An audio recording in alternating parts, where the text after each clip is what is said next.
إن الحمد لله نحمده ونستعينه ونستغفره ونعوذ بالله من شرور أنفسنا ومن سيئات أعمالنا من يهده الله فلا مضل له ومن يضلل فلا هادي له أشهد أن لا إله إلا الله وحده لا شريك له وأشهد أن محمدا عبده ورسوله صلى الله وسلم عليه وعلى آله وصحبه أجمعين.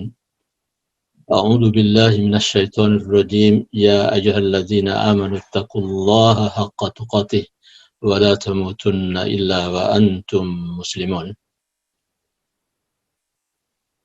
Para peserta kajian sore hari Masjid Al-Hurriyah di seluruh wilayah tanah air, karena ini banyak mahasiswa-mahasiswa yang masih tertahan di rumahnya, belum bisa masuk untuk ikut kegiatan di kampus, yang pada sore hari ini mudah-mudahan mengikuti acara yang diselenggarakan oleh Masjid Al-Hurriyah, yang diselenggarakan oleh teman-teman DKM Masjid Al-Hurriyah. Kita bersyukur kepada Allah, kesempatan ini kita bisa berjumpa kembali, pertanda bahwa kita dalam keadaan sehat, rohani dan jasmani. Dan itu merupakan salah satu prinsip hidup kita. Sebagaimana tema yang disampaikan di sini, untuk sesi kedua kita akan membahas Thahara, prinsip hidup sehat, jasmani dan rohani. Ya. Bahwa seorang muslim memang punya prinsip hidup seperti itu. Hidup bersih, dan dengan itu dampaknya adalah dia akan sehat. Tidak saja jasmani, tapi juga sehat rohani. Kita lihat banyak orang yang hari ini dalam keadaan sehat dari sisi fisik jasmani, tapi tidak sedikit yang sebetulnya dia sedang dalam keadaan tidak sehat rohani. Ya, jasmaninya luar biasa sehat, tapi rohaninya tidak sehat. Ada yang terpaksa harus diinapkan di rumah sakit jiwa.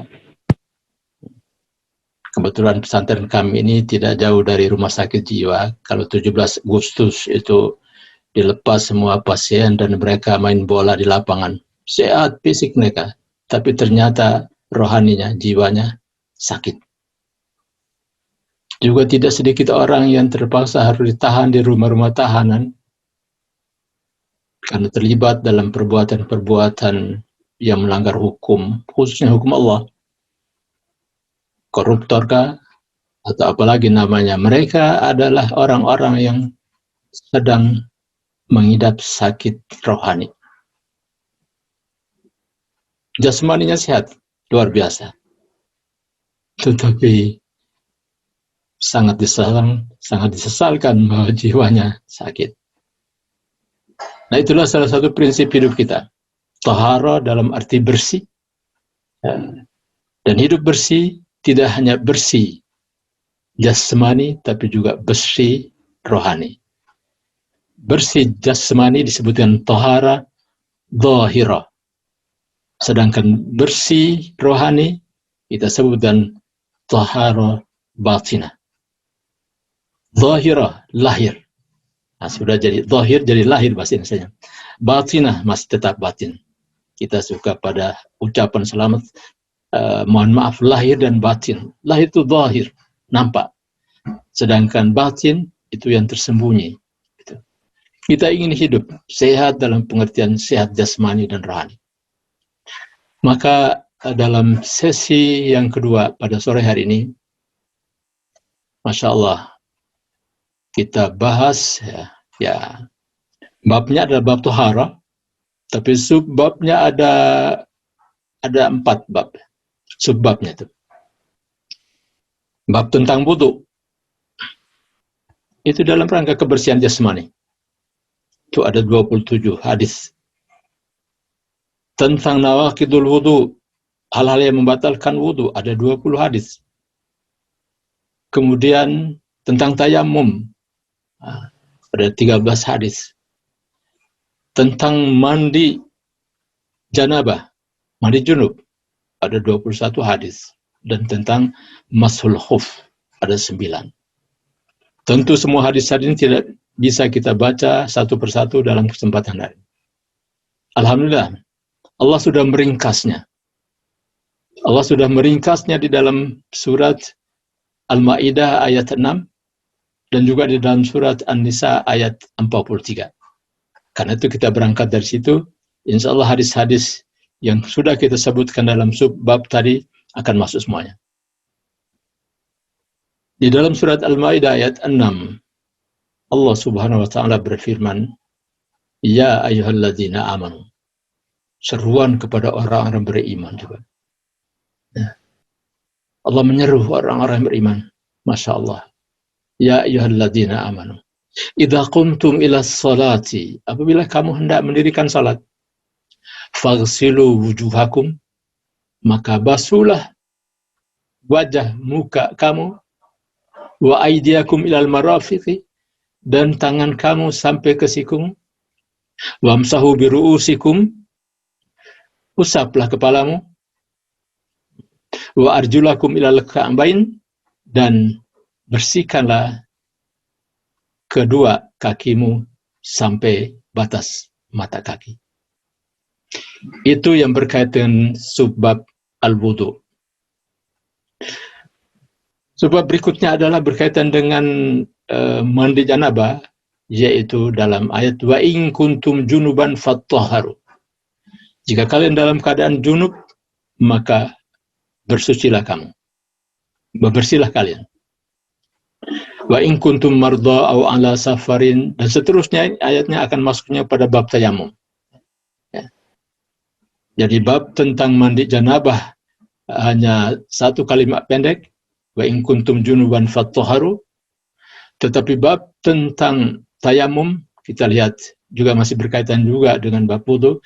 Wa in kuntum marda aw ala safarin, jika kalian dalam keadaan sakit atau dalam perjalanan, aw jaa ahadum minkum minal ghaid, atau kalian kebetulan datang ingin buang hajat, buang air besar, buang air kecil, aw lamastumun nisa, atau kamu menyentuh wanita, falam tajidu ma'an, lalu kamu tidak mendapatkan air, fatayammamu sa'idan thayyiba, maka karena ketiadaan air dalam keadaan seperti itu, kita diperintahkan untuk bertayamum sebagai bagian dari cara bersuci, agar kita bisa melaksanakan sholat dan ibadah-ibadah lainnya yang memerlukan tahara seperti ini.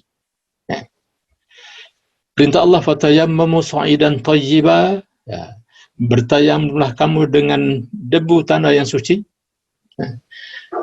Famsahu biwujuhikum, usaplah muka kamu, wa aydikum minhu, dan sebagian dari tangan kamu.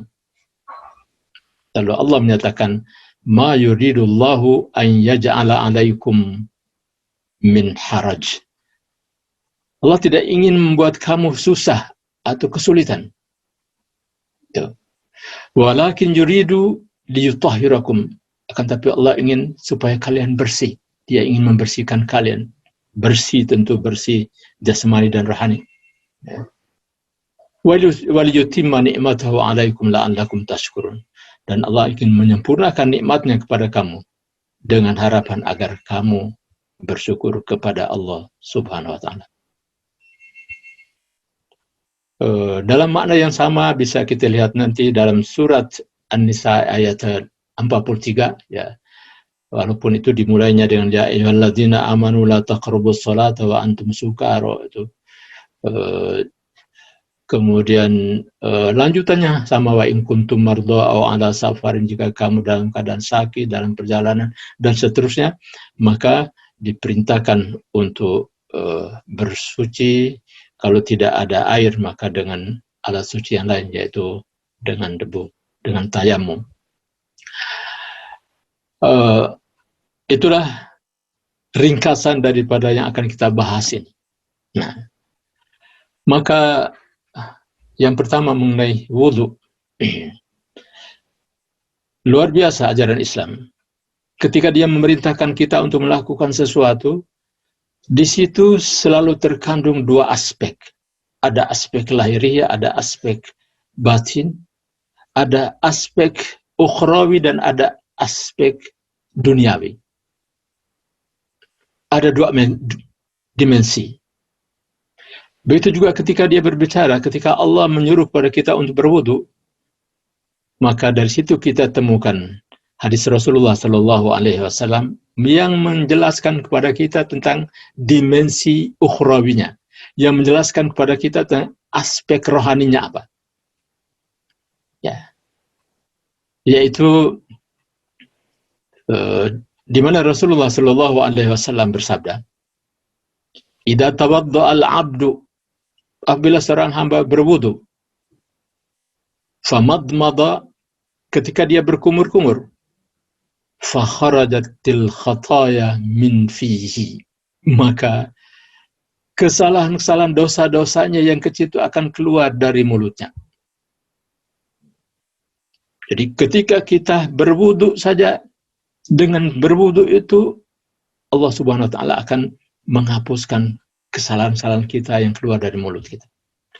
Fa iza stansara, maka apabila dia mengeluarkan air dari hidungnya, istansyaqa, dia masukkan kemudian dia keluarkan lagi. Fa iza stansara kharajatil khataya min anfihi, ketika dia memasukkan air ke dalam hidung, membersihkan hidungnya dan mengeluarkannya, maka dosa-dosa atau kesalahan-kesalahannya itu akan keluar dari hidungnya. Fa idza ghassala wajhahu kharajatil khataya min wajhi, ketika dia membasuh wajahnya, ketika dia membasuh mukanya, maka akan keluar kesalahan dosa-dosa itu dari wajahnya. Hatta takhruju min asfari ainaihi, sehingga titik-titik air yang membasahi mukanya sampai kepada matanya, dari kelopak matanya keluar air, dari situ juga akan keluar pula dosa-dosa melalui matanya. Wa idza ghassala yadayhi kharajatil khataya min yadayhi, bila dia membasuh kedua tangannya, maka akan keluar pula dosa kesalahannya yang dilakukan oleh tangan. Hatta takhruju min adhafiri yadayhi, sehingga kotoran atau dosa-dosa kecil yang melekat dalam kuku-kuku, ujung-ujung kukunya itu akan keluar di saat dia berwudu karena membasuh kedua tangannya. Wa idza masaha ra'sahu, apabila dia mengusap kepalanya, kharajatil khataya min ra'si, akan keluar pula dosa dan kesalahan dari kepalanya, dari pikirannya. Nah, di kepala kita ini kan mengandung apanya? Pikiran kita itu selalu di kepala kita. Kalau kita berpikir kan kalau ada orang yang sulit berpikir, bukan dipegang dadanya, tapi dia pegang kepalanya. Betul. Jadi mungkin salah berpikir, dosa dalam hal yang berpikir. Maka ketika dia mengusap ke kepalanya ini, al-khotoya. Khotoya ini adalah kesalahan, dosa-dosa kecil keluar dari kepalanya. Wa idza ghassala rijlaihi, ketika dia membasuh kakinya juga sama. Maka Allah Subhanahu wa ta'ala akan mengeluarkan dosa atau kesalahan-kesalahan yang ditimbulkan oleh kakinya. Entah kakinya menyepak atau menendang orang, entah kakinya kemana dia pergi, ternyata salah masuk di tempat-tempat yang seharusnya tidak dibolehkan untuk masuk. Nah, itu semuanya hikmah dari berwudu dari segi rohaninya. Ya. Adapun dari aspek lahiriahnya, ya kita dengan sendirinya akan bersih. Dan bersih seperti inilah Mudah-mudahan kita terjauh daripada penyakit-penyakit yang menular seperti yang sekarang sedang kita hadapi bersama. COVID-19 yang sudah 6-7 bulan sekarang belum juga ini. Para ahli kesehatan menganjur kepada kita supaya harus bersih. Kita sejak dari dahulu, sejak kita nenek moyang kita, orang tua kita sudah mengajarkan kita untuk berwudu. Hanya sekarang kenapa kita harus kembali mengkaji masalah wudu? Ya. Nah ini karena kadang-kadang yang kita lakukan itu hanya dari sisi dari aspek meniru, melihat saja apa yang dilakukan lalu kita tiru, kita lakukan. Yang kita bahas sekarang ini adalah hadis-hadis yang berkaitan dengan berwudu, termasuk ayat Quran yang sudah kita sebutkan dalam surat Al-Maidah ayat 60, yaitu idza qumtum ila sholati faghsilu wujuhakum. Basuhlah wajahkum. Jadi hadis yang telah kita bacakan tadi itu dilihat dari dimensi ukhrawinya atau dilihat dari taharah batinnya. Dosa-dosa, kotoran-kotoran, noda-noda yang ada dalam pikiran kita, dalam mata kita, dalam mulut kita, dalam telinga kita, kalau kita wudu dan sebenar-benarnya wudu, maka insya Allah akan menghapuskan, mengeluarkan semua dosa-dosa itu. Nah, disinilah pentingnya kita harus tahu bagaimana tata cara wudu yang benar. Tata cara wudu yang benar adalah wudu sebagaimana yang dicontohkan oleh Rasulullah Sallallahu Alaihi Wasallam. Karena ini ibadah. Oleh karena itu kita lakukan sesuai dengan apa yang dicontohkan oleh Rasulullah. Tidak bisa kita mengarang-arang sendiri. Tidak bisa dengan misalnya saja kita baru selesai mandi, tapi kita mau sholat, ya kita harus bersih lagi, yaitu dengan cara berwudu. Bagaimana caranya berwudu? Nah, itu lebih rinci. Kalau dalam surat Al-Maidah ayat 6 itu prinsip-prinsipnya yang tadi sudah dibacakan terjemahannya. Yaitu. Rincinya seperti hadis yang diriwayatkan oleh Utsman bin Affan radhiyallahu anhu. Dia memperagakan bagaimana salatnya, wudunya Rasulullah sallallahu alaihi wasallam. Ya, tentu setiap amal perbuatan yang baik harus kita mulai dengan membaca basmalah. Karena Rasulullah menyatakan la wudu'a liman lam yadhkur ismallahi alaihi. Jangan kita lupa, setiap pekerjaan yang baik hendaklah kita awali, kita dahulukan dan membaca basmalah. Karena itu Rasulullah mengatakan tidak ada wudu bagi orang yang tidak membaca basmalah awalnya. Syekh Abdul Aziz bin Abdullah bin Bas menyatakan bahwa wudu itu termasuk dalam rukun, membaca basmalah adalah termasuk rukun wudu. Ketika saya di madrasah dulu diajarkan oleh guru saya, guru agama, tentang bagaimana berwudu, ya dia jelaskan tentang rukun-rukun wudu. Rukun wudu yang pertama adalah niat. Membaca basmalah itulah niatnya. Kemudian apa? Kata Utsman bin Affan, faghasala kaffaihi, dia membasuh kedua telapak tangannya, kaffai. Salasa marratin, 3 kali. Kemudian dia berkumur-kumur, kemudian dia memasukkan air ke dalam hidung dan mengeluarkannya. Tamadmada wastansaqqa wastansara, itu tsumma ghasala wajhahu. Kemudian baru dia membasuh mukanya. Dan seterusnya. Tsumma ghasala yadahul jumna, dimulai dan membasuh tangan kanan ilal marafiqi, sampai ke siku. Tumal yusra, begitu juga dengan setelah membasuh tangan kanan, tangan kiri juga sama sampai ke siku. Tsumma masah bi ra'sihi, kemudian dia mengusap kepalanya. Tsumma ghasala rijlahul jumna, kaki tangannya sampai ke mata kaki, dan kemudian kaki kiri juga sampai ke mata kaki. Para talibul ilmi, para penuntut ilmu yang dirahmati oleh Allah Subhanahu wa taala, ada beberapa hal yang perlu kita perhatikan di sini. Kata wa idza kuntum ila sholati faghsilu wujuhakum. Ya. Digunakan kata ghasala. Ghasala yaghsilu itu artinya mencuci. Ya. Ghuslu itu kata bandanya itu artinya mandi. Ghusl. Makanya ada bab ghuslul janabah itu artinya mandi janabah. Nah. Berbeda dengan mengusap kepala, Allah menyebutkan sini dan wamsahu biru'usikum. Mengusap. Jadi giliran rukun tentang mengusap kepala digunakan kata wamsahu, tapi untuk membasuh muka, tangan dan kaki digunakan kata ghasala. Saya suka sering kali melihat anak-anak muda ketika dia berwudu ya, dari air keran itu, saat dia membasuh tangan, dia hanya membiarkan tangan itu basah. Kadang-kadang mungkin hanya di bagian atas saja, sikunya nggak terkena basah. Ini membasahi. Begitu juga dengan kaki. Dia pasang kakinya dari air yang yang keluar dari kerannya, kemudian dia basahi. Nah, kalau secara bahasa faghsil itu bukan membasahi, tapi membasuh, mencuci. Berbeda dengan kepala.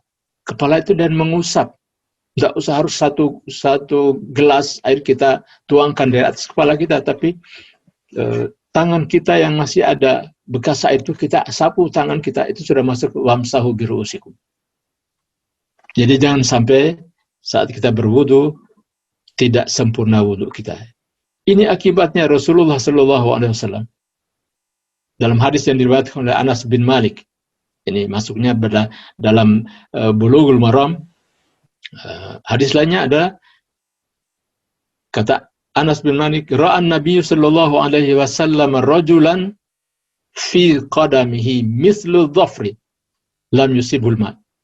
Ketika Rasulullah melihat ada seorang laki-laki yang baru habis wudu, tapi di kakinya, bagian belakang kakinya itu ada yang tidak terkena air, tidak basah air pada tumitnya.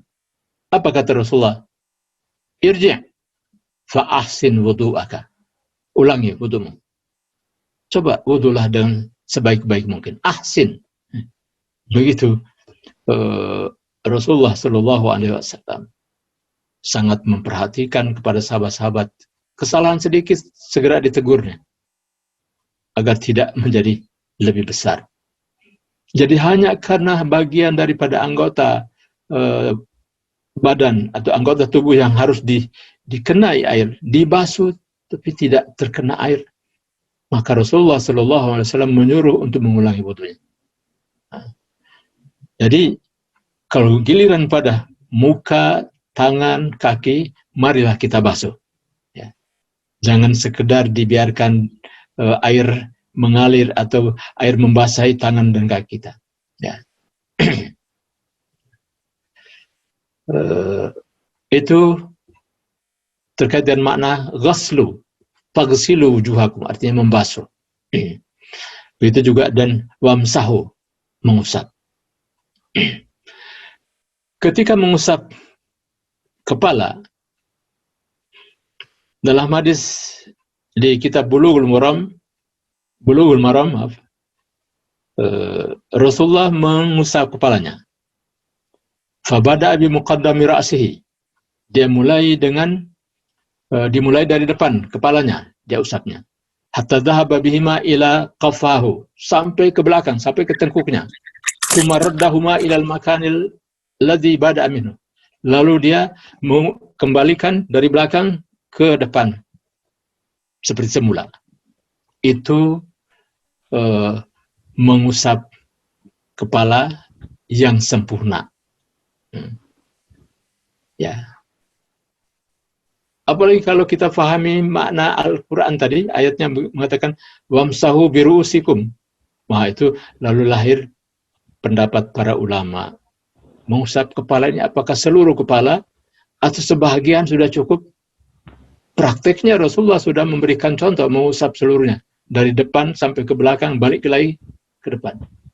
Tapi ketika kita melihat ada hadis-hadis lain yang dilakukan oleh Rasulullah, menunjukkan di situ tidak harus seluruh kepala. Seluruh kepala itu yang lebih sempurna, atau dalam kondisi kita normal itu lebih baik. Tapi kalaupun tidak, maka ada rukhsah, ada keringanan yang diberikan oleh syariat kita. Sebagaimana akhir ayat tadi, ma yuridullahu an yaj'ala 'alaikum min harajin. Allah tidak menginginkan membuat kamu kesulitan. Maka Rasulullah memberikan contoh ini di saat-saat kita kesulitan. Misalnya dalam hadis yang diriwayatkan oleh Mughirah bin Syu'bah, dikatakan anna Nabiy sallallahu alaihi wasallam tawadda'a fa masaha bi nasiyatihi wa 'ala al-'amamati wal khuffain. Rasulullah berwudu, aku lihat dia berwudu, dan dia saat kepalanya dia mengusap binasiyati, tidak seluruh kepalanya seperti tadi, tapi di ubun-ubunnya saja. Bahkan satu saat ketika di dalam perjalanan musafir, Rasulullah mengusap amamah, itu sorbannya. Jadi tidak kena kepala, tapi sorbannya yang diusap. Ini barangkali pelajaran untuk akhwat kita, mungkin dalam perjalanan ketika berwudu harus berdesakan dengan lelaki karena tidak ada tempat wudu yang disediakan khusus untuk wanita misalnya. Maka ketika mengusap kepala, ya cukup diusap dari atas jilbabnya. Tapi kalau muka harus dibasuh, tangan sampai ke siku, kaki pun juga demikian. Namun demikian, ada lagi rukhsah, ada lagi keringanan yang diberikan oleh syariat kita, hukum Allah dan Rasul ini, yang dicontohkan oleh Rasulullah Sallallahu Alaihi Wasallam, yaitu dalam bab tadi mashul khuf, ya. Mengusap atau mashul jawrab, mengusap kaus kaki. Kalau dulu khuf itu ya orang Arab menggunakan dua sepatu luar dan sepatu dalam itu ganti daripada kaus kaki. Itu namanya khuf. Sayyidina Ali bin Abi Thalib radhiyallahu anhu dalam hadis di Bulughul Maram dia katakan bahwa laukana dinu birra'yi, andaikan agama semuanya harus logis, harus masuk akal, itu laukana dinu birra'yi, ya, lakana asfalul khuffi aula bil masih.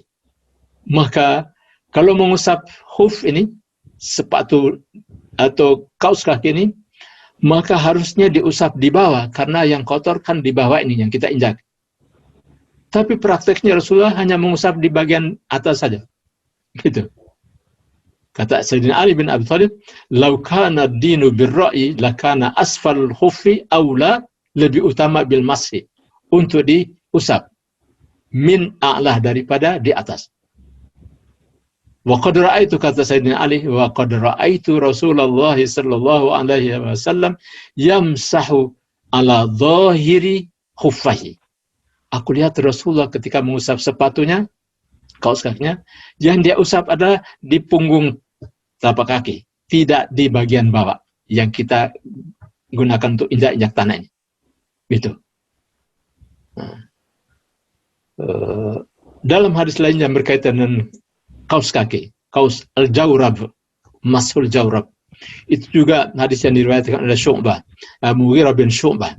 Dia katakan, "Inna Rasulullah sallallahu alaihi wasallam yatawaddau", Rasulullah berwudu, dan wa masaha ala jawrabain, dia mengusap kedua kaus kakinya, ya, tentu dengan cara yang sama seperti dia mengusap khuf. Ya. Jadi sudah masuk di sini bab yang berkaitan dengan mengusap khuf.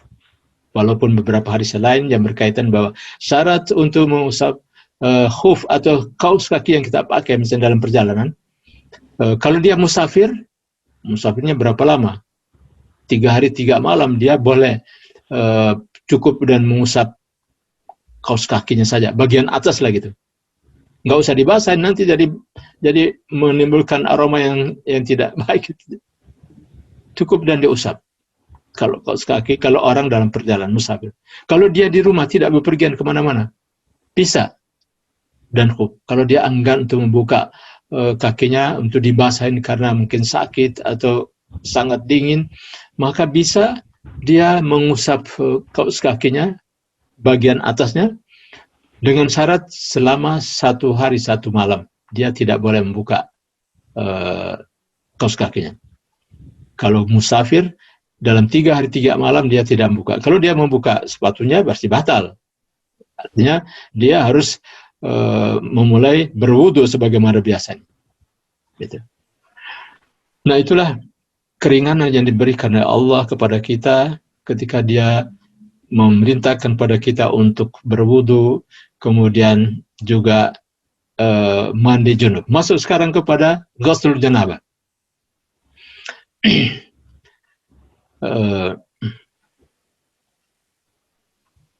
Mandi junubnya. Bagaimana prakteknya Rasulullah mandi junub? Karena Rasulullah sallallahu alaihi wasallam idza ghtasala minal janabah, jika dia mandi junub, bada'a, dia mulai fayaghtasilu yadaihi, dia mencuci lebih dahulu kedua tangannya. Tangannya di sini maksudnya adalah telapak tangannya. Ya. Thumma yafrughu bi yaminihi ala yasarihi, kemudian dia tuangkan air dengan tangan kanannya, dia tuangkan ke kaki tangan kirinya. Ya. Fayaghsilu farjahu.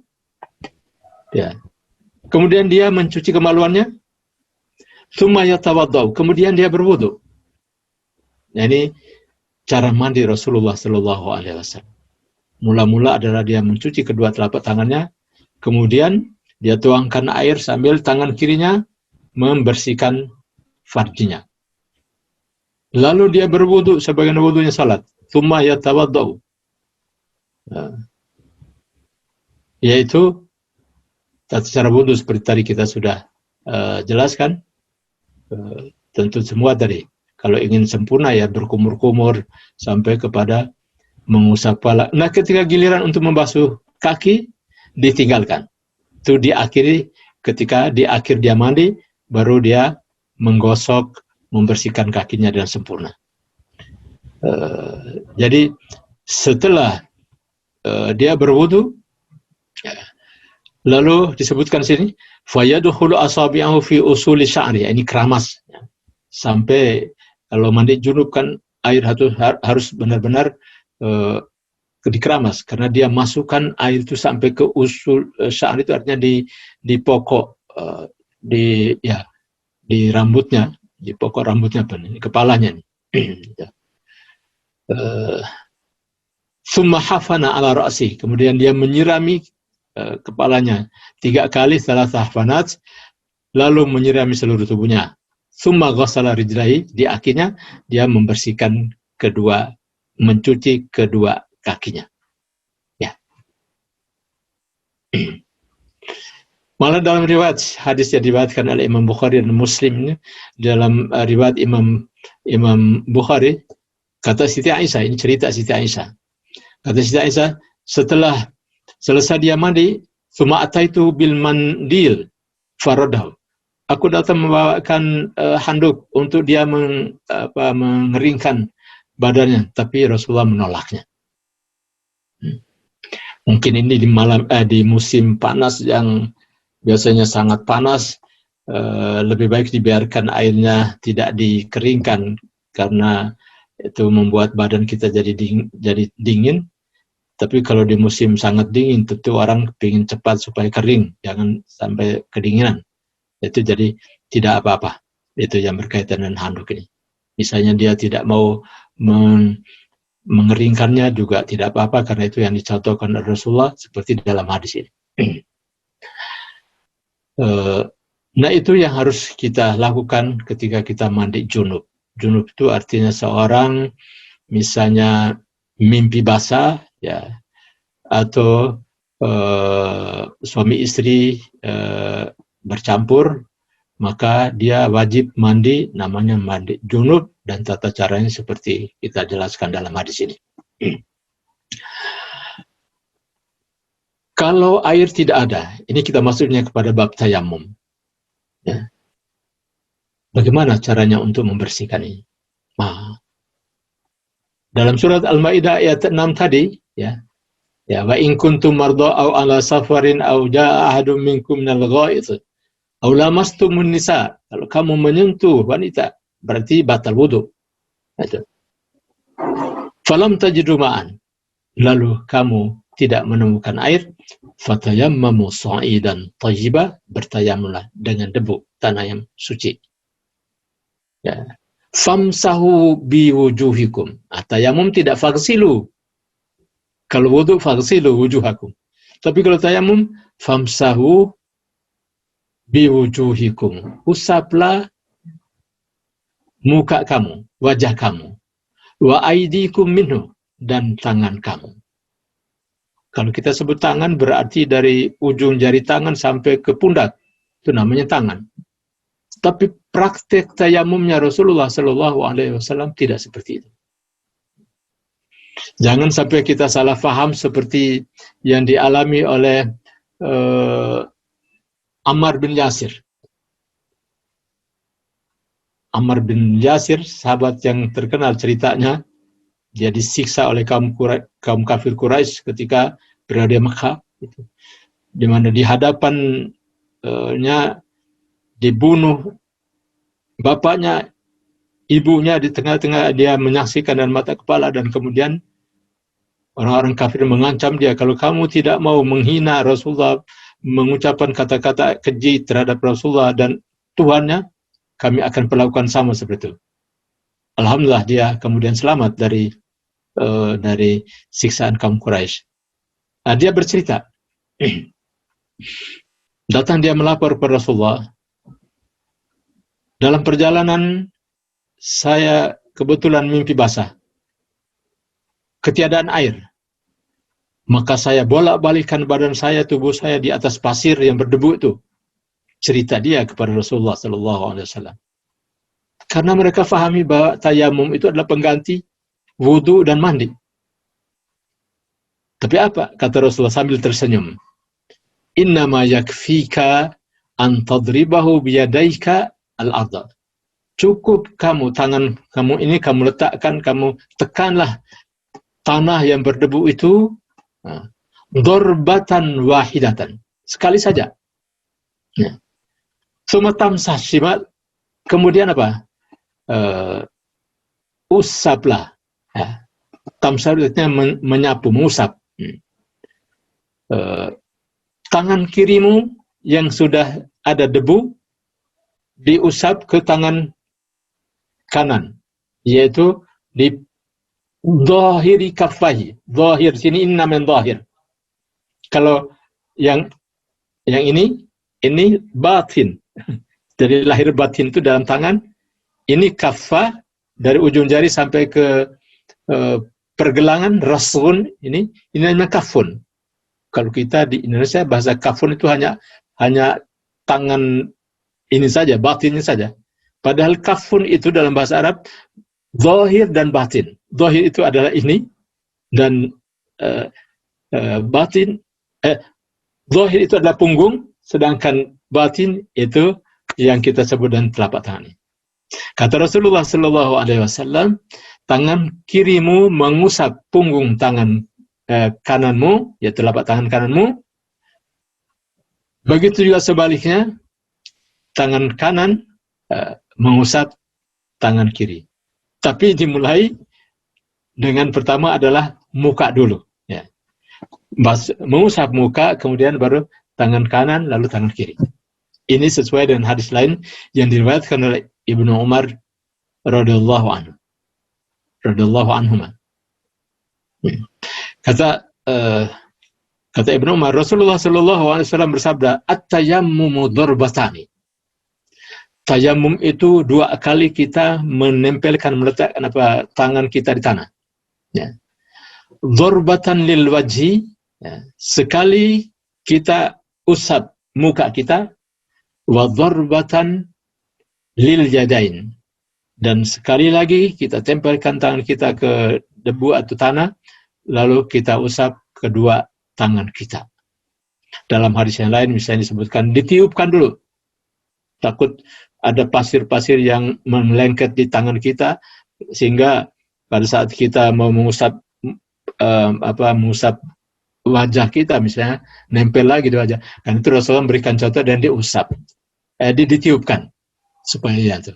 Nah, kalau kita cuma nempelkannya di tempat yang tidak ada pasir seperti di Arab, ya tidak ditiupkan pun tidak apa-apa. Gitu. Seperti itu yang dilakukan oleh Rasulullah Shallallahu Alaihi Wasallam.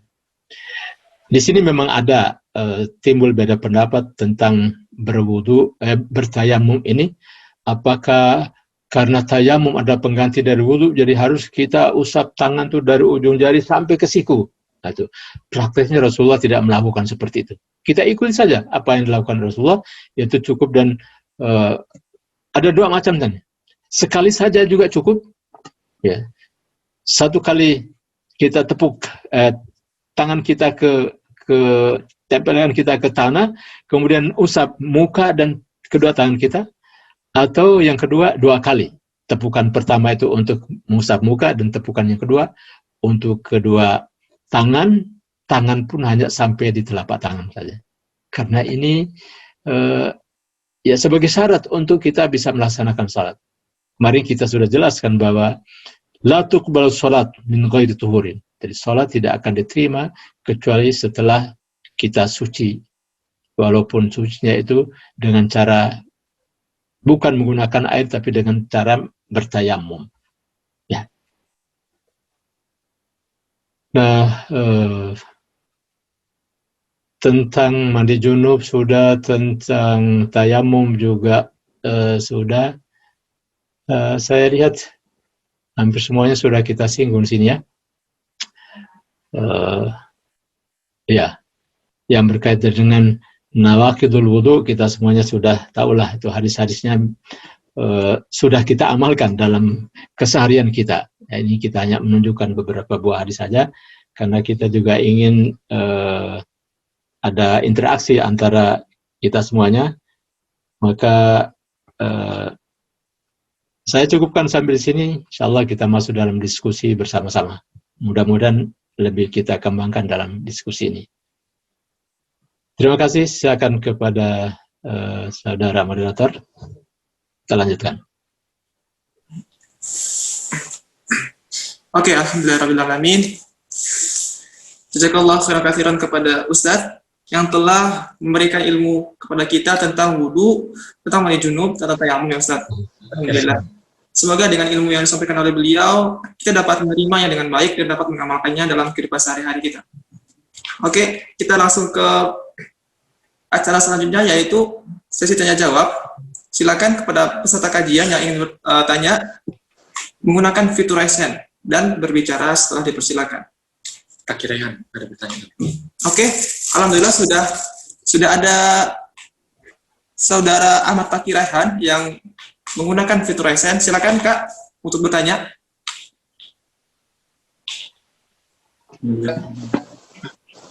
Ya, assalamualaikum warahmatullahi wabarakatuh.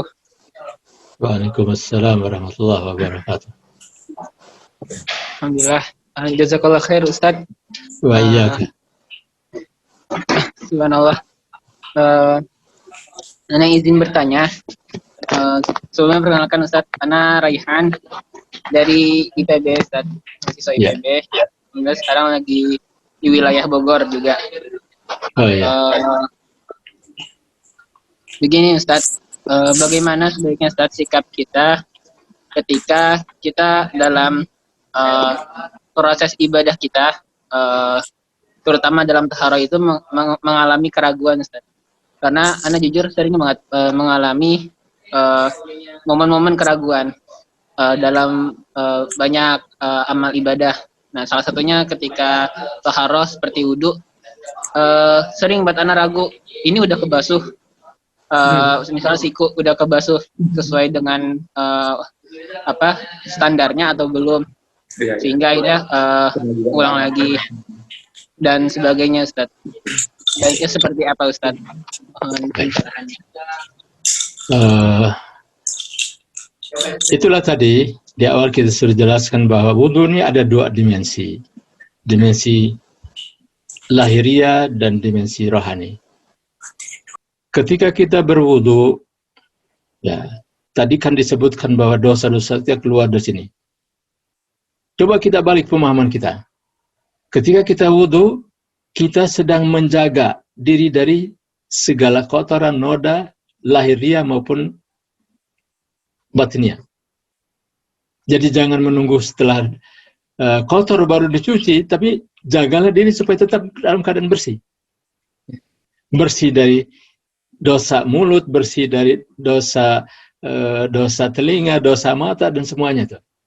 Itu artinya diperlukan saat kita wudhu dengan khusyuk. Jangan wudhu sambil ngobrol dan teman kesana kemari, jadi akhirnya lupa tadi itu. Sudah anggota wudhu kita apakah sudah dibasuh semua atau tidak itu. Nah, itu. Karena pada saat itu kita memang dengan niat mudah-mudahan dengan membersihkan jasmani kita nih, rohani kita juga bersih. Karena itu kalau untuk bersih jasmani alatnya adalah air atau tayamum tadi, kalau bersih rohani ya alatnya adalah kita jauh dari perbuatan maksiat. Gitu. Saya kira itu yang pertama. Dengan kesadaran seperti itu maka kita mudah-mudahan tidak sampai ketinggalan ada bagian anggota wudhu kita yang ternyata kita lupa membasuhnya. Yang kedua, kalau kita dihadapkan pada sebuah keraguan, ini ada pertanyaan saudara kita pada pekan lalu tuh mengenai mau sholat tapi ragu-ragu apakah wudhunya batal atau tidak. Di dalam hadis yang diriwayatkan dari Ibnu Abbas radhiyallahu anhu, sabda Rasulullah, dia katakan, ya'ti ahadakumus syaitan. Ya, hati-hati katanya. Ya'ti ahadakumus syaitan fi salat. Setan akan datang kepadamu di saat kamu bersiap-siap untuk salat atau sedang dalam salat. Fayamfuhu fi maq'adihi. Maka dia akan meniupkan di mana maq'ad itu tempat keluarnya dubur kita. Maq'ad itu artinya dubur. Dia akan meniupkan di dubur kita. Maksudnya apa? Fayukhayyilu ilaihi annahu adatsa. Lalu setan membisikkan, kamu sudah batal itu. Sudah keluar angin. Padahal sesungguhnya lam yahdus, dia tidak berhadas, tidak batal. Artinya ini bisikan setan. Kata Rasulullah, fa idza wajada dzalika, apabila salah seorang di antara kamu mengalami seperti itu, ragu-ragu tadi, fala yansarifu, tidak usah dia batalkan salatnya kemudian berwudu lagi, fala yansarifu hatta yasma'a sautan au yajida rihan. Untuk meyakinkan, ya, kalau sudah mendengar ada suara yang ada bunyi, walaupun kecil, nah, atau tercium ada bau yang tidak sedap, ini apa ini? Nah itu meyakinkan. Tapi kalau tidak ada seperti itu kata Rasulullah, itu adalah bisikan setan saja. Pertanyaan tadi kan kaitan dan berwudu juga begitu. Jangan ada orang yang betul, sudah selesai wudhu, masuk baru melangkah kaki ke pintu masjid, wah ini batal. Balik lagi dia untuk mengambil air wudhu. Seterusnya seperti itu. Itu bisikan syaitan. Tinggalkan. Dalam hadis dikatakan, da' ma yuribuka ila ma la yuribuka. Yang diragukan tinggalkan. Dan yakinkan bahwa kita dalam keadaan suci atau bersih. Kecuali kalau mendengar suara ataupun mencium bau yang tadi itu. Bau kentut itu maksudnya itu. Itu barangkali pertanyaannya tadi. Mudah-mudahan ya, terjawab pertanyaannya. Alhamdulillah, jazakallah khair Ustaz. Wa iyyakum. Ada lagi? Ya, terima kasih. Alhamdulillah, semoga pertanyaan dari saudara anggota kirah yang tadi sudah terjawab masalahnya, insya Allah. Lalu kita beralih ke pertanyaan selanjutnya. Silakan para peserta kajian yang ingin bertanya, silakan menggunakan fitur raise hand dan berbicara setelah dipersilakan. Oke, karena belum ada, kita beralih ke pertanyaan yang ada di kolom chat. Pertanyaan pertama, Ustaz. Izin bertanya, jika seorang perempuan bepergian, lalu ketika masuk waktu sholat, tidak mendapati tempat berwudu yang tertutup, apakah kemudian wudunya diganti dengan tayamum, atau dapat tetap berwudu di tempat terbuka itu dengan batasan-batasan tertentu? Jika bisa, batasan seperti apa yang diperbolehkan agar aurat perempuan tetap terjaga saat berwudu di tempat terbuka tersebut? Jazakallahu khair, Ustaz. Baik. Kondisi seperti ini kita biasanya mengalami pada saat paling tidak contohnya seperti di Jagorawi itu. Kita berhenti salat di situ, tempat wudunya disediakan, ya bercampur laki-laki dan perempuan. Pertanyaan seperti itu bagaimana? Apakah dia harus berwudu juga? Ya tentu karena ada air tidak bisa diganti dan tayamum. Tayamum itu kalau tidak ada air. Ini air ada di depan kita. Hanya tadi pertanyaannya adalah nggak bisa menggunakannya karena khawatir terbuka aurat gitu. Nah, kalau wajah itu kan di dalam surat An-Nur itu disebutkan tentang apa itu? Wa qul lil mu'minati yaghdudna min absarihinna wa yahfazna furujahunna wa la yubdina zinatahu illa ma dhahara minha itu. Di surat An-Nur ayat 31 itu perintah supaya wanita-wanita wal yadribna bi khumurihinna ala jujubihinna, dalam mereka memakai jilbab dan kerudung mereka. Nah, di situ hadis Rasulullah SAW menjelaskan bahwa ketika beliau masuk ke rumah Siti Aisyah menemukan adiknya Aisyah radhiyallahu anha yaitu Asma binti Abu Bakar dalam keadaan tidak menutup aurat seluruhnya, kemudian Rasulullah mengingatkan kepadanya, menegur kepadanya, wahai Asma, wanita kalau sudah mencapai usia baligh, ya sudah haid, maka tidak boleh memperlihatkan tubuhnya kecuali hada wa hada. Dia tunjuk mukanya dan kemudian tangannya.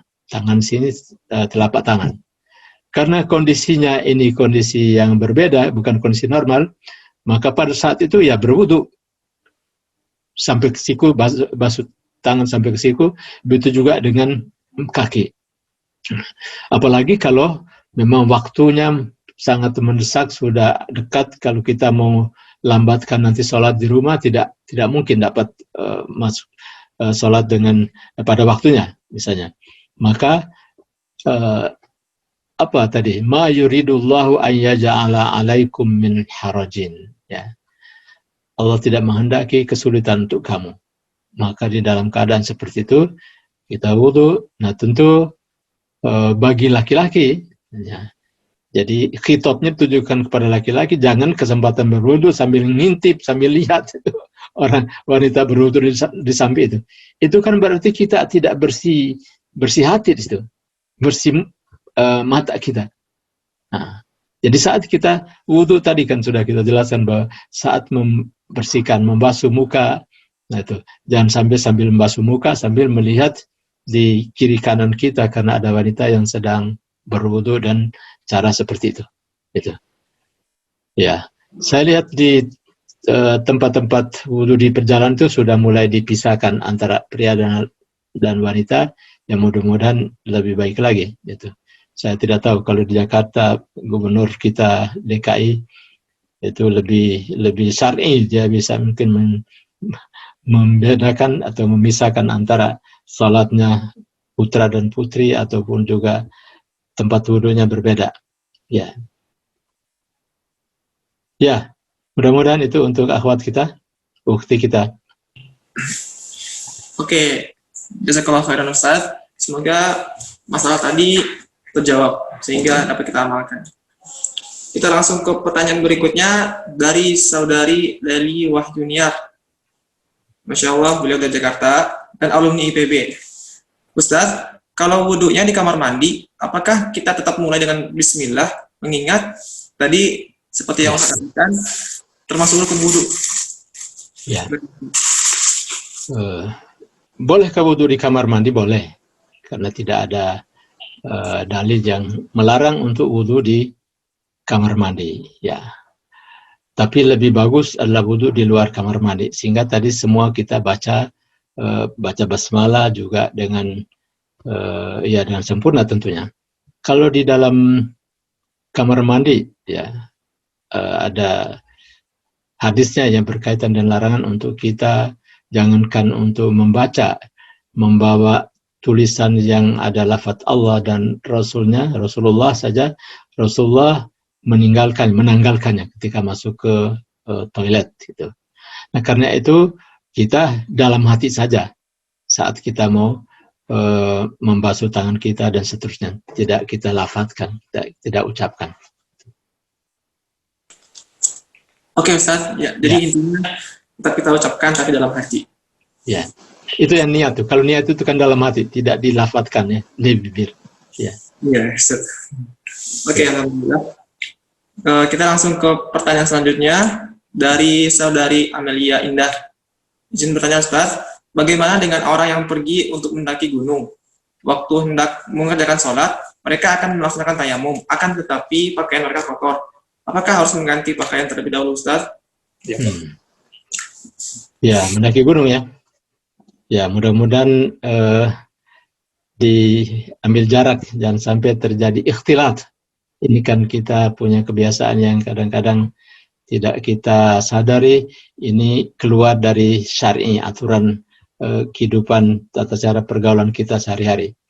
Jadi kalau ada akhwat, ukhti kita yang punya hobi naik gunung, supaya pertama itu dihindari terjadi pergaulan bebas, ikhtilat itu maksudnya antara pria dan wanita. Itu yang pertama.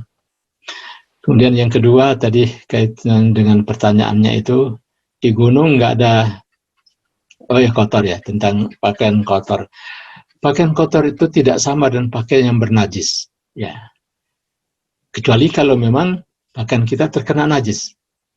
Nah, najis itu seperti air seni atau ya bentuk najis-najis yang lainnya. Dan kalau kita tahu bahwa itu, hendaklah segera kita bersihkan. Jangan kita biarkan saja. Misalnya saja terkena air seni, ya dibersihkan saja.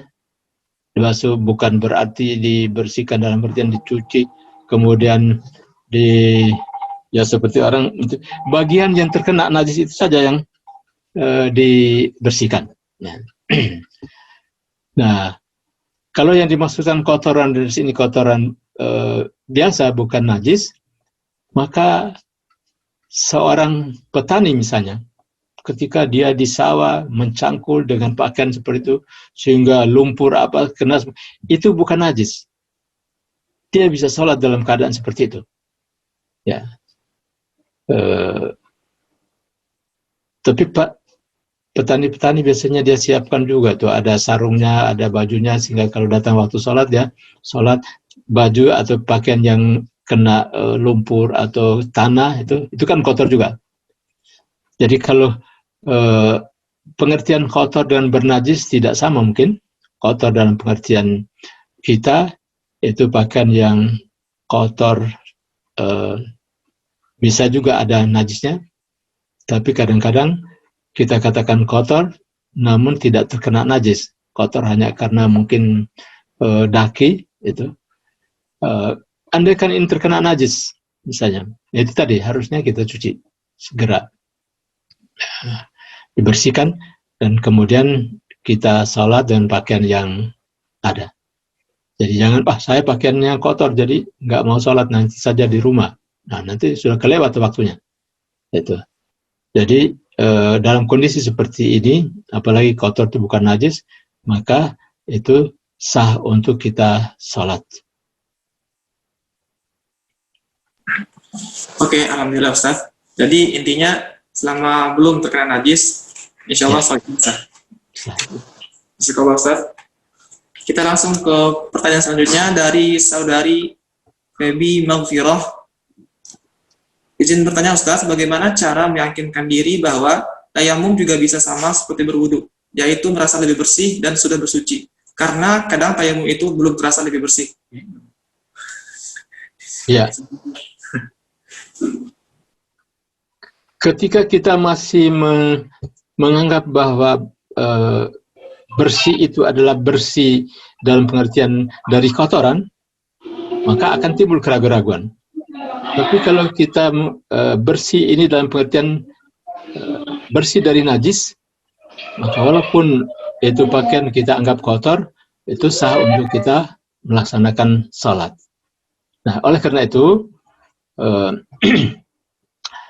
tadi bahwa selama pakaian kita terkena najis, hendaklah segera kita bersihkannya itu, percikan dan air, lalu kita salat dengan keyakinan bahwa walaupun misalnya saja kita bertayamum, kondisi badan kita ini satu kotor. Nah, kotor itu kan tidak menjadi menghilangkan syarat tentang bersih tadi. Apalagi tayamum kan bukan membuat badan kita bersih, tapi malah mengotori wajah kita kan, terkena debu, terkena di tangan kita juga, wajah kita debu jadi malah tambah kotor, kecuali kalau dianggap wajah itu bedak gitu. Tapi kan hakikatnya seperti kotor. Namun itu syariat memberikan kelonggaran kepada kita dalam keadaan ketiadaan air, maka pengganti daripada wudhu yaitu dengan tayamum. Ya. Tayamum itulah pengganti dari wudhu, walaupun kita merasa bahwa sudah 1 hari 1 malam nggak mandi ini, itu kan badan kotor. Tapi selama tidak terkena najis, lalu apalagi tidak ada air dan kita harus tayamum, itu kita yakini bahwa kita dalam keadaan bersih sesuai dengan maksud syara. Syariatnya adalah ketika kita salat harus bersih, tahara dalam arti suci dari hadas besar dan hadas kecil. Suci dari hadas besar itu adalah mewajibkan mandi, dan suci dari hadas kecil adalah kita harus wudhu.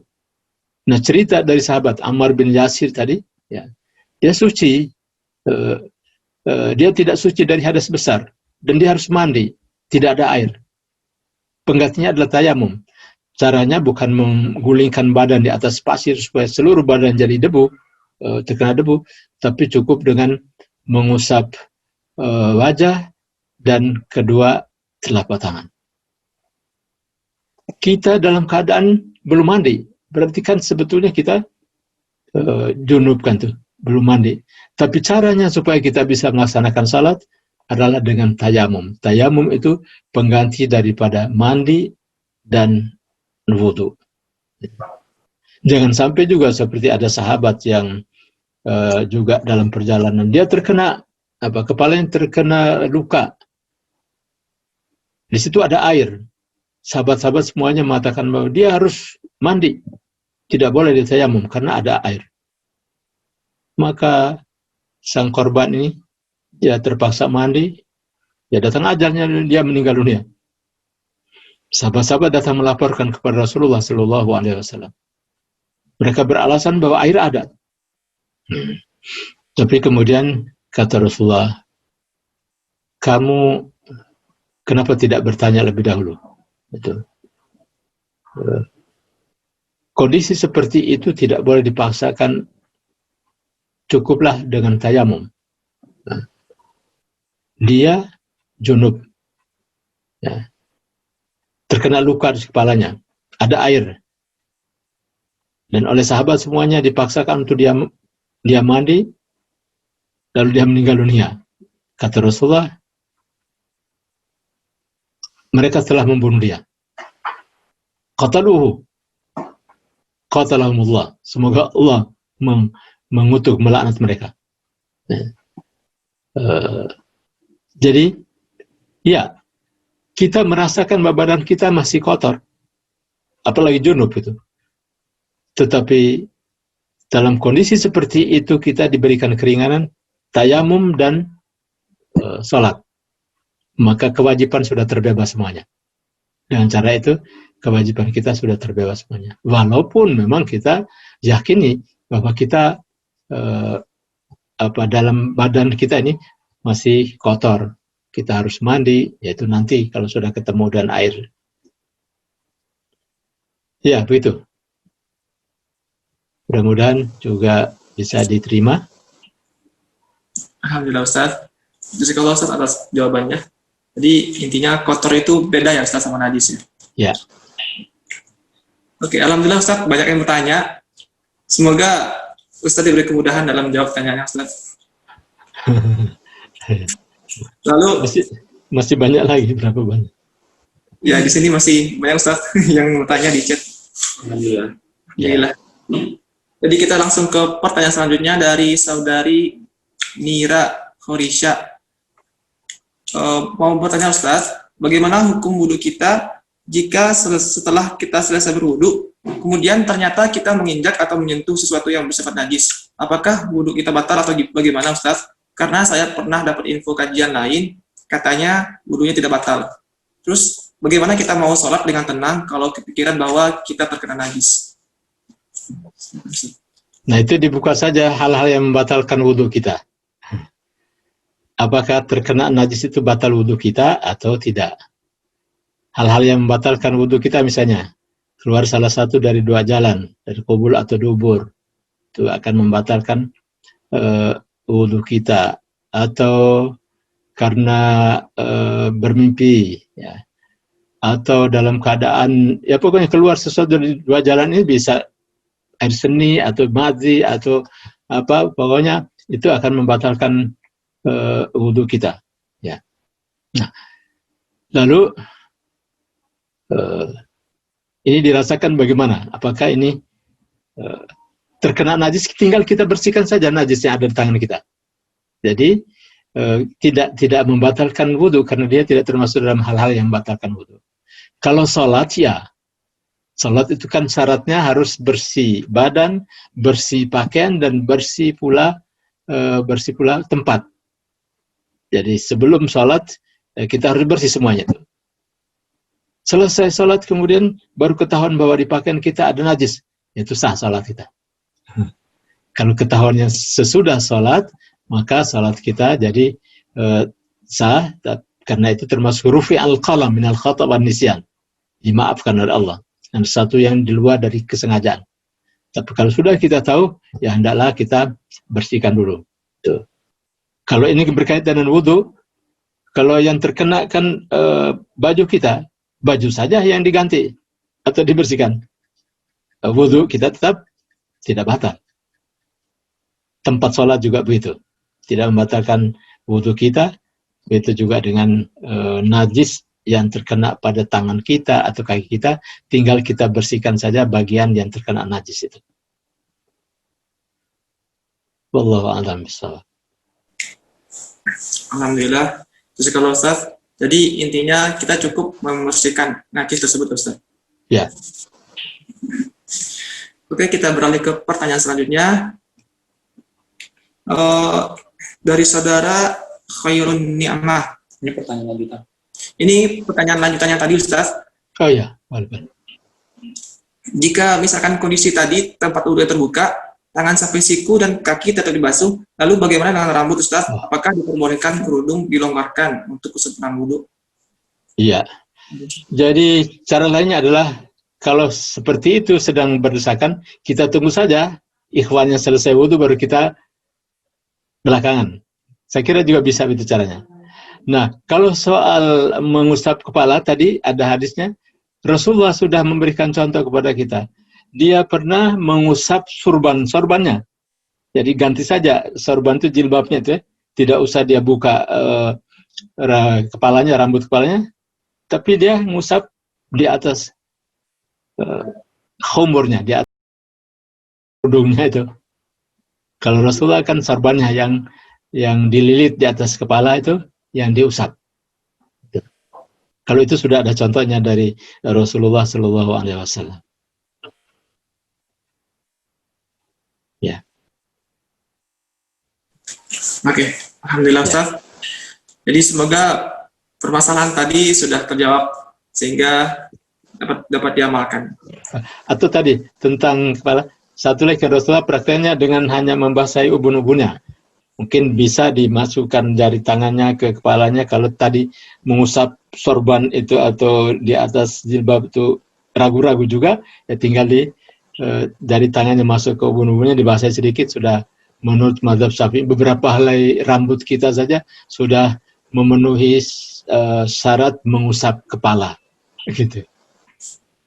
Ya, itu tambahannya. Oke, terima kasih atas jawabannya. Lalu kita beralih ke pertanyaan selanjutnya dari saudari Adinda. Izin bertanya Ustaz, apakah tayamum bisa digunakan untuk 2 kali sholat dengan catatan kita tetap menjaga diri dari hadas, atau tiap sholat harus tayamum lagi Ustaz? Ya. Pendapat yang terkuat adalah 1 kali tayamum bisa gunakan untuk beberapa kali sholat. Baik sholat, ya kalau dalam perjalanan kan dia sholat di jamak. Jadi tidak perlu sholat duhur misalnya ini jamak takdim. Ya, musafir dia bisa sholatnya jamak dan qasar. Duhurnya 2 rakaat di jamak. Selesai sholat duhur, kemudian dia tayamum lagi, tidak perlu. Jadi selesai sholat duhur 2 rakaat, kemudian dilanjutkan dan sholat asar 2 rakaat jamak takdim, tanpa harus dengan wudhu ulang. Begitu juga dan apalagi sholat sunnah itu. Memang ada pendapat yang mengatakan setiap kalau sholat sunnah boleh 1 tayamum, tapi kalau untuk sholat wajib harus tayamumnya sendiri-sendiri. Prakteknya tidak seperti itu. Itu hanya pendapat saja. Yang benar adalah sekali tayamum berlaku untuk semua sholat, baik sholat itu sholat fardu maupun sholat sunnah. Selama belum ketemu lagi air kan itu. Jadi kalau Ustaz, jadi intinya tayamum itu boleh dilaksanakan dan boleh dipakai juga untuk 2 sholat tadi seperti kondisi sampai belum sampai. Selama belum ketemu air ya Ustaz. Oke, kita langsung ke pertanyaan terakhir sepertinya ini dari saudari Eva Lihotma. Assalamualaikum Ustaz, izin bertanya, terkadang ada suatu kondisi misal kita sedang di kamar mandi, lantas terdengar azan. Bolehkah Ustaz membaca doa setelah azan di dalam hati di kamar mandi? Jazakallahu khair Ustaz. Ya, supaya mantap keluar aja dari kamar mandi baru berdoa. Karena waktunya kan yang penting setelah azan. Jadi apalagi kita sedang buang air, ya sedang itu, hendaklah dijauhkan hal-hal yang bahkan ada lagi pendapat yang mengatakan jangankan mengucapkan dalam hati saja tidak boleh sampai begitu. Maka pendapat yang mengatakan karena itulah ketika kita keluar dari toilet atau biasa kita ucapkan ghufranaka. Kata-kata ghufranaka ini seakan-akan kita mengatakan bahwa saya di dalam kamar ini tidak ingat lagi kepada engkau, zikir pada Allah, mengingat padamu. Maka sekarang saya mohon ampun karena saya lalai dari berzikir padamu di dalam toilet. Tapi ini kan berkaitan dengan hati tadi, ya. Larangan ini hubungannya dengan tempat. Jadi memang tidak boleh kita membaca doa atau membaca Quran atau membawa tulisan Quran dalam toilet. Kalau tadi pertanyaan kaitan dengan membaca basmalah itu karena di dalam hati. Nah ini dikembangkan dengan sambil berdoa gitu misalnya mendengar adzan selesai, ya yang amannya kita keluar dari situ dan kemudian membaca doa. Ya. Kalau wudhu tadi kan kaitannya dengan niat ya, niat wudhu. Syekh Abdullah bin Abdul Aziz Baz dia katakan niat wudhu adalah membaca basmalah, yaitu dalam hati tadi.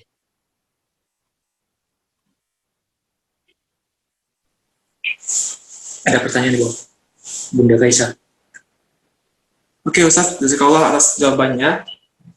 Langsung saja kita Ustaz kembali ke pertanyaan selanjutnya dari Bunda Khaisya Alia.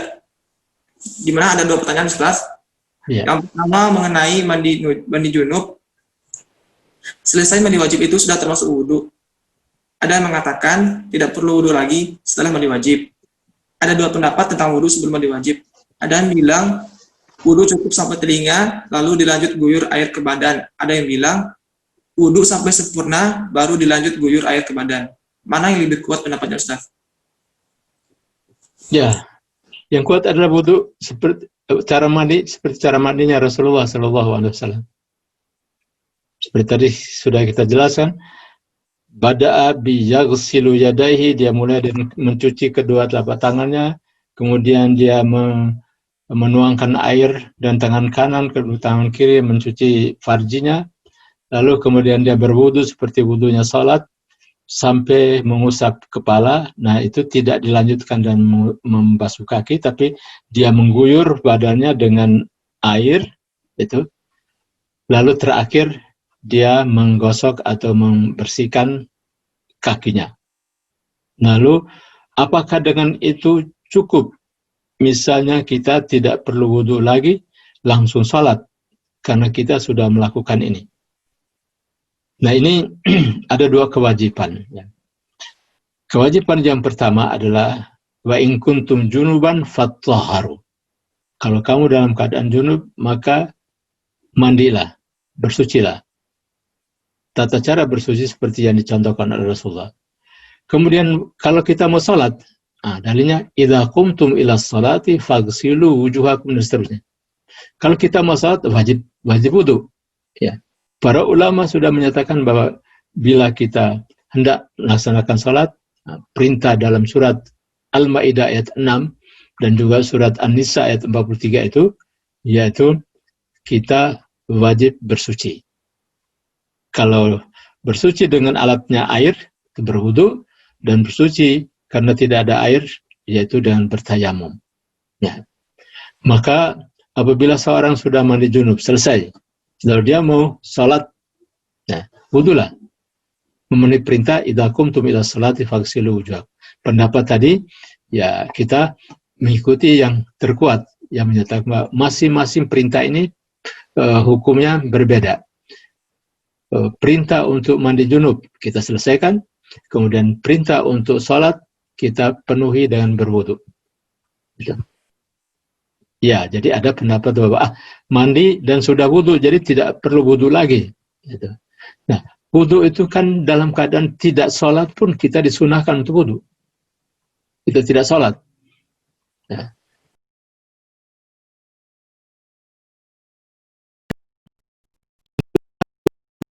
Tadi itu, untuk menjaga kaki, tangan kita, semuanya kita selalu bersih. Bersih lahir dan batin. Kalau orang dalam keadaan wudu kan, saat matanya agak tergoda oleh setan, wah ya, saya dalam keadaan bersih kok. Kenapa saya harus kotori mata saya? Kenapa harus saya kotori kaki tangan saya? Gitu ya. Kalau orang sudah terbiasa dan bersih kaki, tangan, dan bersih rohani dan jasmani, maka dia akan selamat. Tangannya yang tadi yang tergoda, menggerakkan tangannya untuk menandatangi, membubui tanda tangan yang sangat menggoda. Ini proyeknya triliunan tuh. Sekali tanda tangan bisa dapat berapa? Tapi karena dia ingat, dia selalu wudu, dia menjaga tangannya daripada kotoran-kotoran batinnya. Mudah-mudahan tidak terjadi itu. Apalagi sampai kepada sholat dan seterusnya. Itu salah satu hikmah daripada bersih dalam pengertian tadi. Taharah adalah prinsip hidup sehat, sehat jasmani dan sehat rohani. Iya. Mudah-mudahan terjawab sama ibu yang bertanya tadi. Oke, jazakallah Ustaz ada jawabannya. Semoga pertanyaan tadi terjawab ya, Bunda Khaisyah Alia. Ya. Lalu karena waktunya terbatas, insya Allah ada pertanyaan terakhir dari saudari Ainin Abidah tadi yang sudah raise hand. Silakan Kak Ainin untuk berbicara.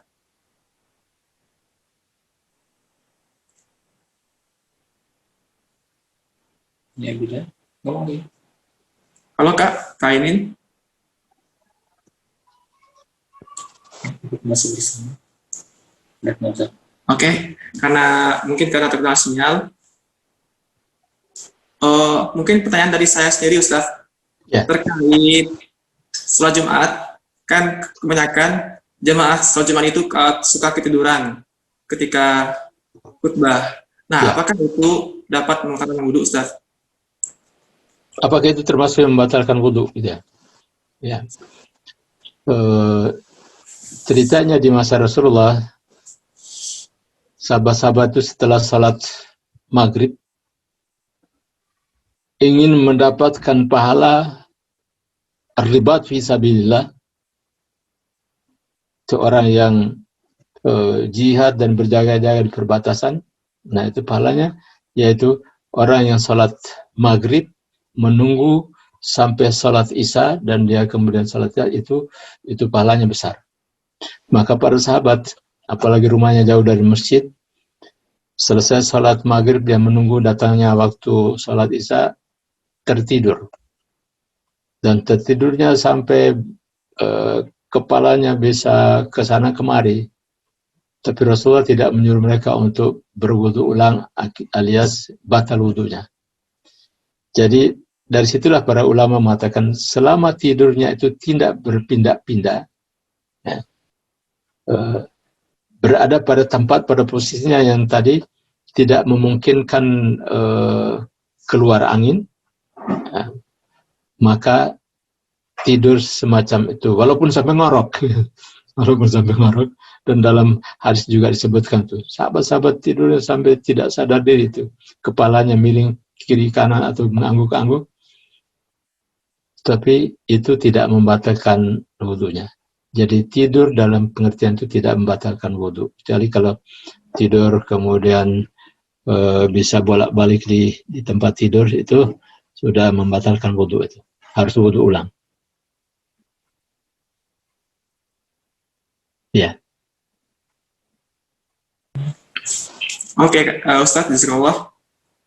Di sini ada pertanyaan lagi dari saudari Leli. Apakah kita boleh sholat sunnah wudhu menjelang maghrib, Ustadz? Sholat sunnah wudhu menjelang maghrib, sudah masuk waktu maghrib, ya. Ya. Iya, ada sholat sunnah wudhu. Tapi dalam waktu seperti itu, ya, itu kan waktunya orang-orang munafik, dia menunggu-nunggu waktu, begitu mau dekat masuk waktu maghrib, segera dia berwudu dan kemudian salatnya salat fardu ini. Ya. Maksudnya adalah jangan kita meniru orang-orang munafik yang punya pekerjaan seperti itu. Jadi kalau waktunya sudah mepet, cukuplah berwudu dan kemudian berzikir, baca Al-Quran atau membaca Al-Quran, atau ada berzikir, ya, membaca salawat kepada Rasulullah sambil menunggu masuk waktu. Jadi kalau sudah mepet seperti itu, tidak usah kita salat sunnah wudu. Walaupun salat sunnah wudu itu mulia sekali itu. Siapa? Bilal bin Rabah itu, kedengaran terompahnya itu di surga.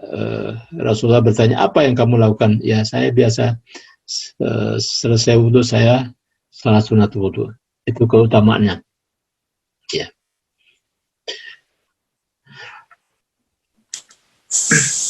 Oke. Oh ya, maaf. Ini ada kaitan dengan salat sunnah, ya. Maaf.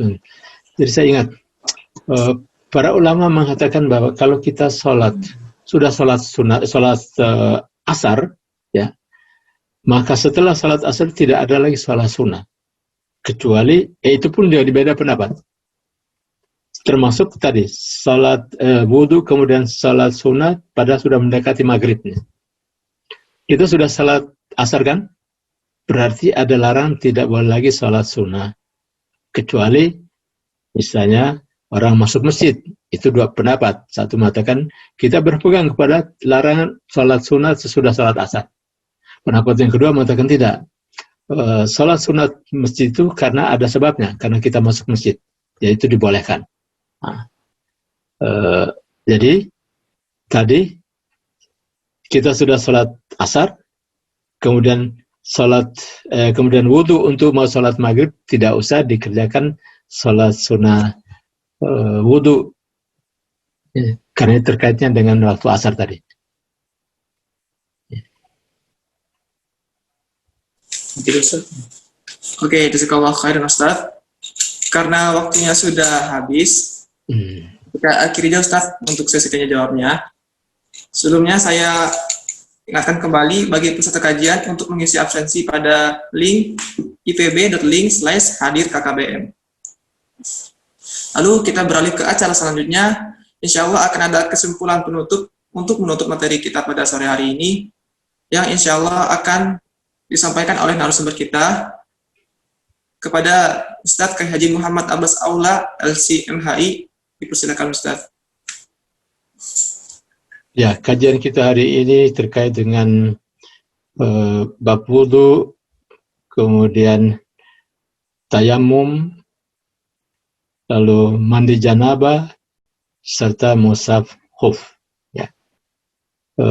Hadisnya cukup banyak, tapi kita sudah lewati dengan menjelaskan beberapa hadis. Mudah-mudahan ini menjadi salah satu pegangan kita dalam melaksanakan kewajiban ibadah, khususnya kita salat dan perintah untuk berwudu. Dan kita hendaknya menjaga bahwa di dalam perintah untuk berwudu itu ada dimensi ukhrawinya. Di sana ada taharah batiniyah dan ada taharah lahiriah. Karena itu kita berupaya untuk berwudu dan sebaik-baiknya sehingga mendapatkan bagian dari tadi yang disabdakan oleh Rasulullah bahwa saat kita membasuh anggota tubuh kita, maka dosa-dosa, kesalahan-kesalahan kita akan keluar dari bagian tubuh yang kita basuh. Gitu.